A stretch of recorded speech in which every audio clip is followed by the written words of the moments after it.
Assalomu alaykum hurmatli meni kuzatuvchilarim. Bugun men sizlar bilan uy sharoitida yong'oqli o'rik qoqqa tayyorlashni o'rgataman. Buning uchun men o'riklarni abrikos navidan bir kun oldin oftobga olib qo'ygan edim. Ular oftobga mana shu holatga keldi. Endi bularni danagidan ajratish juda ham oson qizlarjon mana. Mana bunday qilib danagidan ajratish juda ham oson. Mana ajratasizlar mana.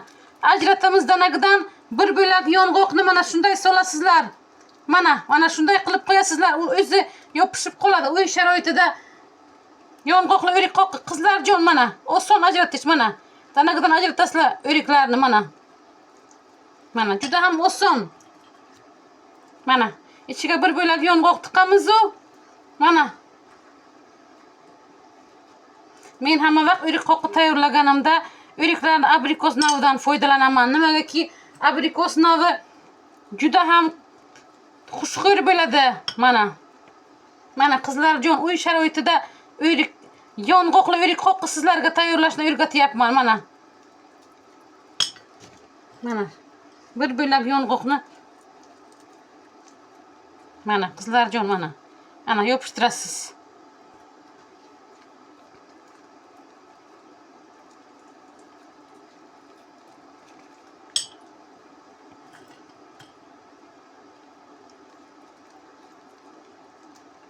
Mana bu o'zi yopishib qoladi. Men sizlarga bu o'rik qoqlarni soya salqin joyga quritishni tavsiya qilaman. Mana shunda bular novot rang yong'oqli o'rik qoqqiga aylanadi. Qizlarjon mana. Mana bunga 2 bo'lak solamiz mana.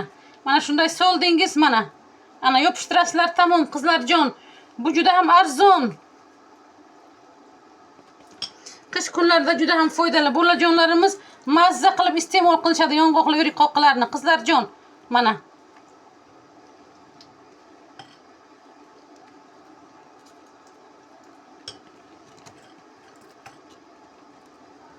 Mana.